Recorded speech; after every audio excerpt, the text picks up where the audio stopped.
Hello दोस्तों, स्वागत है आपका मेरे यूट्यूब चैनल परीक्षा प्लान में। तो कैसे हैं आप लोग? आई होप अच्छे होंगे। तो जैसा कि आप लोगों को पता है कि यूपी टेट के हिंदी के प्रीवियस ईयर की क्वेश्चन सॉल्व करवा रही हूं। पिछले वीडियो में मैंने जो पेपर लिया था वो 2018 में हुआ था। ये जो क्वेश्चन मैं लेकर आई हूँ ये 2020 वाले पेपर के हैं, यानी जो पेपर आपका जनवरी 2020 में हुआ था। तो उसी पेपर के एक क्वेश्चन है। जूनियर वाले पेपर को सॉल्व करवा रही हूँ। प्राइमरी वाले सभी पेपर के हिंदी के क्वेश्चन सॉल्व करवा चुकी हूँ। सीडीपी के भी करवा चुकी हूँ, तो आप लोग वो वीडियो देख सकते हैं। सीडीपी के अभी प्राइमरी वाले पेपर सभी पेपर कंप्लीट नहीं हुए हैं, एक पेपर बचा हुआ है लास्ट जो आपका हुआ था 2022 में, तो उसके भी करवा दूंगी। और हिंदी के तो काफ़ी टाइम पहले ही मैंने कंप्लीट करवा दिए हैं। उसके बाद जूनियर वाले पेपर की शुरुआत भी हो चुकी है और 2018 वाले पेपर तक कंप्लीट भी करवा चुकी हूँ। तो चलिए आज की वीडियो को शुरू करते हैं। वीडियो देखने के बाद यदि आपको अच्छा लगे, हेल्पफुल लगे, तो वीडियो को लाइक और शेयर कीजिएगा। और यदि आप चैनल पर नए हैं तो चैनल को सब्सक्राइब कर लीजिए। तो चलिए शुरू करते हैं। मिट्टी का माधव होने का अर्थ है, पहला है समझदार होना, दूसरा है मिट्टी की मूर्ति, तीसरा है कृष्ण की मूर्ति और चौथा है बहुत ही मूर्ख। तो मिट्टी का माधव इसका अर्थ होता है बहुत ही मूर्ख। डी विकल्प इसमें आपका उत्तर हो जाएगा। चलिए आगे बढ़ते हैं, अगले प्रश्न पर चलते हैं। तद्धित का संधि विच्छेद क्या है? तो इसमें तद्धित का संधि विच्छेद पूछा गया है।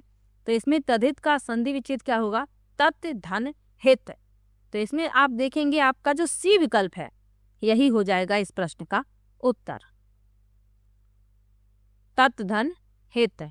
चलिए आगे बढ़ते हैं। उद्विग्न का संधि विच्छेद क्या है? तो इसमें जो आपका उत्तर होगा उत धन विघ्न, सी विकल्प उत्तर हो जाएगा। काफी कठिन शब्द लिए गए हैं और जूनियर वाले पेपर का लेवल थोड़ा ऊंचा होता है, ये आपको ध्यान में रखना है। अगला प्रश्न है, बीती विभावरी जागरी, अंबर पनघट में डुबो रही, तारा घट ऊषा नागरी। उपर्युक्त पंक्तियों में कौन सा अलंकार है? पहला है यमक, दूसरा है उत्प्रेक्षा, तीसरा है रूपक और चौथा है उपमा। तो इसमें रूपक अलंकार है, सी विकल्प इसमें आपका उत्तर हो जाएगा। अंबर जो है, अंबर पर पनघट का, तारा पर घट का तथा ऊषा पर नागरी का अभेद आरोप है। तो इन पंक्तियों में रूपक अलंकार है, सी विकल्प उत्तर होगा। चलिए आगे बढ़ते हैं।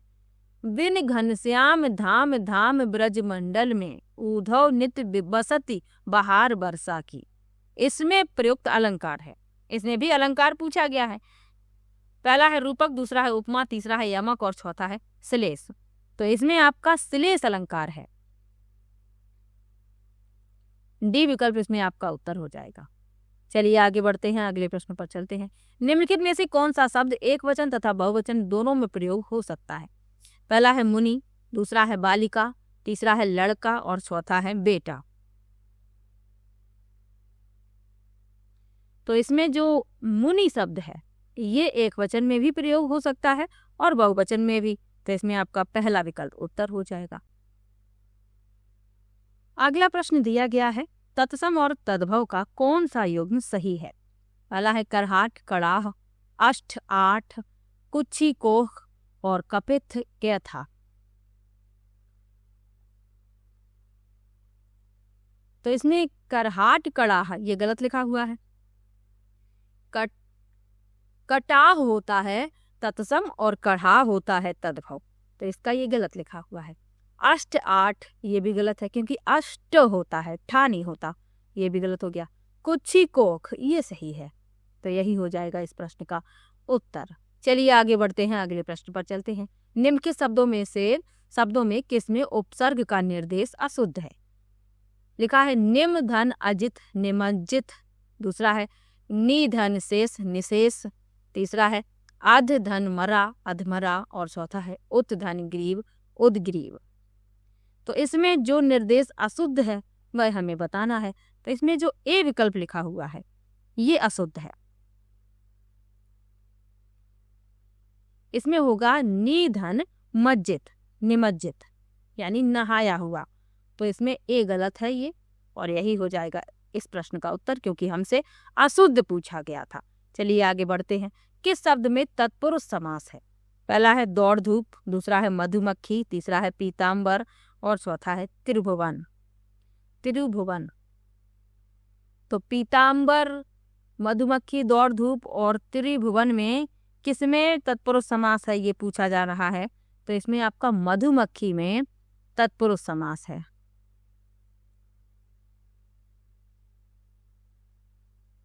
यानी कि मधु की मक्खी, तो इसमें तत्पुरुष समास हो गया।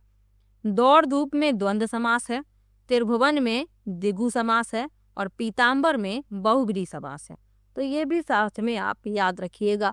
चलिए आगे बढ़ते हैं, अगले प्रश्न पर चलते हैं। सिर पर सवार रहना मुहावरे का अर्थ है। पहला है पीछे पड़ना, दूसरा है बाधक होना, तीसरा है भाग जाना और चौथा है मरने मारने पर उतारू होना। तो सिर पर सवार होना, इस मुहावरे का अर्थ क्या है? इसका अर्थ है पीछे पड़ना। पहला विकल्प हो जाएगा इस प्रश्न का उत्तर। चलिए आगे बढ़ते हैं, अगले प्रश्न पर चलते हैं। वह बहुत अच्छा लड़का है वाक्य में वह कौन सा सर्वनाम है? पहला है निजवाचक सर्वनाम, दूसरा है निश्चयवाचक सर्वनाम, तीसरा है अनिश्चयवाचक सर्वनाम और चौथा है संबंधवाचक सर्वनाम। तो वह बहुत अच्छा लड़का है, इसमें कौन सा सर्वनाम है? निश्चयवाचक सर्वनाम। बी विकल्प इसमें आपका उत्तर हो जाएगा। चलिए आगे बढ़ते हैं, अगले प्रश्न पर चलते हैं। मनोहर जीवन भर पूरा सुख भोगता रहा, इसमें कौन सा विशेषण है?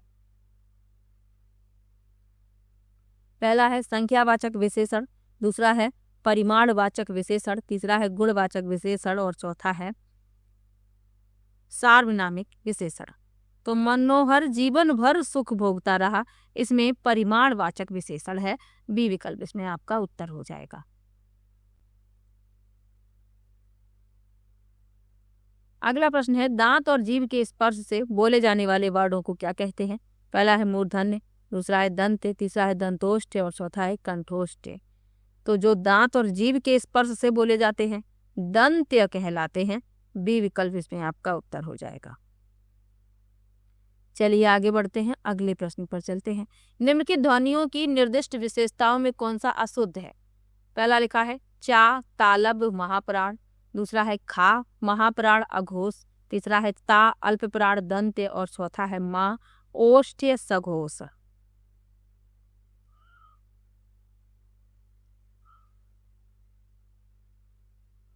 तो इसमें जो अशुद्ध है वह बताना है।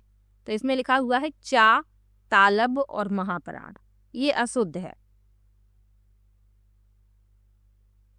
क्योंकि चा तालब तो है लेकिन ये महाप्राण नहीं है, बल्कि ये अल्प प्राण ध्वनि है। तो इसमें तालब तो सही है, महाप्राण गलत है, तो यही अशुद्ध हुआ। तो पहला विकल्प हो गया इस प्रश्न का उत्तर। चलिए आगे बढ़ते हैं, अगले प्रश्न पर चलते हैं। बाढ़ का पर्यायवाची नहीं है। पहला है सिलीमुख, दूसरा है विशिख, तीसरा है आशुग और चौथा है सारंग। तो इसमें जो डी विकल्प लिखा हुआ है सारंग, ये बाढ़ का पर्यायवाची नहीं है। तो डी विकल्प हो जाएगा इस प्रश्न का उत्तर। चलिए आगे बढ़ते हैं। उपचारात्मक शिक्षण का आधार निम्न में से कौन सा है? पहला है व्याख्यान परीक्षण, दूसरा है स्वपरीक्षण, तीसरा है पाठ्य पुस्तक परीक्षण और चौथा है निदानात्मक परीक्षण। तो उपचारात्मक शिक्षण का आधार पूछा गया है तो निदानात्मक परीक्षण होता है। डी विकल्प इसमें आपका उत्तर हो जाएगा। चलिए आगे बढ़ते हैं। अयोगवाह कहा जाता है। पहला है अल्प प्राण को, दूसरा है विसर्ग को, तीसरा है महाप्राण को और चौथा है संयुक्त व्यंजन को। तो हिंदी वर्णमाला में अंग और आहा ये अयोगवाह है, यानी अनुस्वार और विसर्ग, तो इन्हें अयोगवाह कहा गया है। तो इसमें सिर्फ विसर्ग लिखा हुआ है तो यही हो जाएगा उत्तर। इनको याद रखिएगा, अंग और आहा ये अयोगवाह है। चलिए आगे बढ़ते हैं। अगला प्रश्न है सुमेल कीजिए यानी सही मिलान कीजिए। सत्यार्थ प्रकाश, तो इनका संबंध दयानंद सरस्वती से है, सी से मिला देंगे। तो पहले का सी सिर्फ सी विकल्प में दिया गया है, यही इस प्रश्न का उत्तर होगा। बाकी किसी में तो सी नहीं लिखा नहीं है। चलिए और मिला के देख लेते हैं। रामचरितमानस तुलसीदास, दूसरे का डी है। सूरसागर सूरदास और भक्तमाल नाभादास, यानी आपका सी विकल्प इस प्रश्न में उत्तर हो जाएगा। चलिए आगे बढ़ते हैं। निम्न में से भाववाच्य का उदाहरण है। पहला है उससे बैठा नहीं जाता, दूसरा है राम से खाया नहीं जाता, तीसरा है राम पत्र लिखता है और सीता पुस्तक पढ़ती है। तो भाववाच्य का उदाहरण है उससे बैठा नहीं जाता और राम से खाया नहीं जाता। बी विकल्प इसमें आपका उत्तर हो जाएगा। चलिए आगे बढ़ते हैं। निम्नलिखित में से कौन सा उत्तर सही है? पहला है अनुस्वार पूर्ण अनुनासिक ध्वनि है, दूसरा है वर्ग का पंचमाक्षर अनुनासिक होता है, तीसरा है अनुनासिक के उच्चारण के दौरान नाक से बहुत कम सांस निकलती है और मुंह से अधिक। अब इसमें आपको बताना है, तो इसमें तीनों ही सही लिखे हुए हैं, पहला दूसरा तीसरा, यानी बी विकल्प हो जाएगा इस प्रश्न का उत्तर। चलिए आगे बढ़ते हैं। निर्देश दिया गया है निम्नलिखित गद्यांश के आधार पर प्रश्न संख्या 21 और 22 का विकल्प चुनिए। चलिए पहले प्रश्न पढ़ते हैं। कला और जीवन अन्योन्य आश्रित हैं का तात्पर्य है। तो कला और जीवन का संबंध अन्योन्य आश्रित है। कलाकार कल्पना और यथार्थ का समन्वय कर समाज के समक्ष आदर्श रूप प्रस्तुत करता है। तो इसमें अपना उत्तर जो है वह मिल गया है, एक दूसरे पर अन्योन्य आश्रित है। सी विकल्प हो जाएगा इस प्रश्न का उत्तर। चलिए आगे बढ़ते हैं। अगला प्रश्न क्या है? कौन सी कला श्रेष्ठ मानी गई है? तो गद्यांश पढ़ लेते हैं।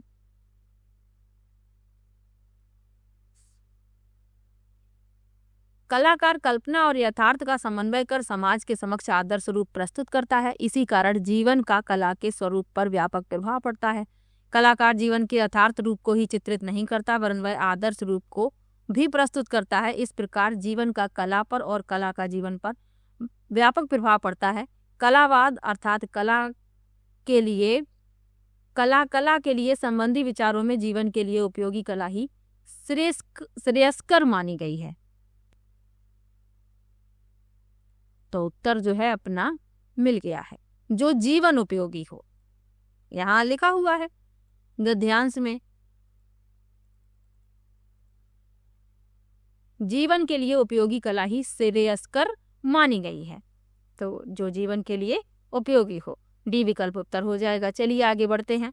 अगला प्रश्न दिया गया है, निर्देश दिया गया है दिए गए पद्यांश को पढ़कर निम्नलिखित प्रश्न संख्या 23 एवं 24 के सही विकल्प छांटिए। श्याम गौर के भी कहो बखानी, गिरा अनयन नयन बिनु बानी। इस पद में कौन सा भाव है? तो इसमें भाव पूछा गया है। तो इसमें जो सीता जी की सखियां हैं राम और लक्ष्मण के सौंदर्य का वर्णन कर रही हैं सीता के समक्ष। तो इसमें आपका विकल्प दिए गए हैं करुण भाव, ओज भाव, सुकुमार भाव और मधुर भाव। तो इसमें मधुर भाव है, डी विकल्प आपका उत्तर हो जाएगा। चलिए आगे बढ़ते हैं। यह पद्यांश किस कवि का है? ये वाला जो पद्यांश दिया गया है इसी से दोनों प्रश्नों के उत्तर देने थे। तो ये किस कवि का है पूछा जा रहा है। पहला विकल्प है कुंभन दास, दूसरा है सूरदास, तीसरा है तुलसीदास और चौथा है नाभादास। तो ये तुलसीदास का पद्यांश है, सी विकल्प इसमें आपका उत्तर हो जाएगा। चलिए आगे बढ़ते हैं, अगले प्रश्न पर चलते हैं। चांदनी चौक में कौन सी संज्ञा है? पहला है द्रव्यवाचक संज्ञा, दूसरा है जातिवाचक संज्ञा, तीसरा है व्यक्तिवाचक संज्ञा और चौथा है भाववाचक संज्ञा। तो चांदनी चौक किसी खास जगह का नाम है, तो यहाँ पर व्यक्तिवाचक संज्ञा है, सी विकल्प इसमें आपका उत्तर हो जाएगा। जिन शब्दों से किसी खास व्यक्ति, स्थान, वस्तु के नाम का बोध हो उसे व्यक्तिवाचक संज्ञा कहते हैं। अगला प्रश्न है, निम्नलिखित में से कौन सा विकल्प विलोम की दृष्टि से सही नहीं है? पहला है सुबुद्धि अमुबुद्धि, दूसरा है आरोह अवरोह, तीसरा है उत्कर्ष अपकर्ष और चौथा है कीर्ति अपकीर्ति। तो इसमें जो सही नहीं है वह हमें बताना है। तो इसमें जो ए लिखा हुआ है सुबुद्धि अमुबुद्धि, तो ये गलत है क्योंकि सुबुद्धि का क्या होता है? दुर्बुद्धि। तो इसमें ए गलत है, तो यही हो जाएगा इस प्रश्न का उत्तर। चलिए आगे बढ़ते हैं। सुमेल कीजिए, इसमें करना है मिलान। लिखा है तलवार, तो तलवार को मिलाएंगे कृपाण से, पहले को मिला देंगे डी से। अब पहले का डी सिर्फ पहले विकल्प में ही लिखा हुआ है। टेढ़ा यानी वक्र, और मिलाकर देख लेते हैं। तरु वृक्ष, पटु प्रवीर, तो ए विकल्प हो गया आपका उत्तर। एक मिलान यदि आप सही से कर लेते हैं और आप विकल्प को काट कर भी अपना उत्तर निकाल सकते हैं। अगला प्रश्न है, निम्नलिखित में से कौन सा मिश्र वाक्य है? उसमें ना पत्ते थे ना फूल। दूसरा है मैंने सुना है कि आपके देश में अच्छा राज प्रबंध है। तीसरा है यज्ञदत्त देवदत्त को व्याकरण पढ़ाता है। और चौथा है वह उड़ती हुई चिड़िया पहचानता है। अब इसमें क्या बताना है, हमें मिश्र वाक्य बताना है। तो इसमें जो बी लिखा हुआ है, मैंने सुना है कि आपके देश में अच्छा राज प्रबंध है, तो इसमें जो है ये जो है मिश्र वाक्य का उदाहरण है। बी विकल्प इसमें आपका उत्तर हो जाएगा। चलिए आगे बढ़ते हैं। वह द्वार द्वार भीख मांगता चला, वाक्य में कौन सा कारक है? पहला है संबंध, दूसरा है अपादान, तीसरा है अधिकरण और चौथा है संबोधन।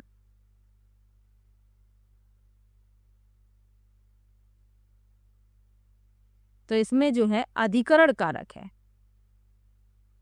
अधिकरण यानी कि मैं और पर, तो इसका सी विकल्प सही हो जाएगा। चलिए आगे बढ़ते हैं। आखिरी प्रश्न है आज का, आयुष्मान का स्त्रीलिंग क्या है? तो आयुष्मान का स्त्रीलिंग आयुष्मती होता है। पहला ही विकल्प इस प्रश्न का उत्तर हो जाएगा। तो ये क्वेश्चन थे 2020 में जो आपका पेपर हुआ था, जनवरी 2020 में, उसी पेपर के ये क्वेश्चन थे। जो पीडीएफ है क्वेश्चन पेपर की वो स्पष्ट नहीं है, इसीलिए ये क्वेश्चन मैं टाइप करती हूँ मेहनत करके, ताकि आप लोगों को स्पष्ट दिखाई दे। पीडीएफ जो है साफ नहीं है। तो आपको किसी भी प्रश्न में डाउट हो कमेंट बॉक्स में जरूर लिखिएगा। वीडियो कैसा लगा ये भी कमेंट में जरूर बताइएगा। और इसके पहले वाली वीडियो नहीं देखी है तो देख लीजिए, क्योंकि उनसे आपको लाभ मिलने वाला है। प्रीवियस ईयर के क्वेश्चन पढ़ना बहुत ही ज़्यादा जरूरी है। चलिए मिलते हैं नेक्स्ट वीडियो में, तब तक के लिए बाय बाय।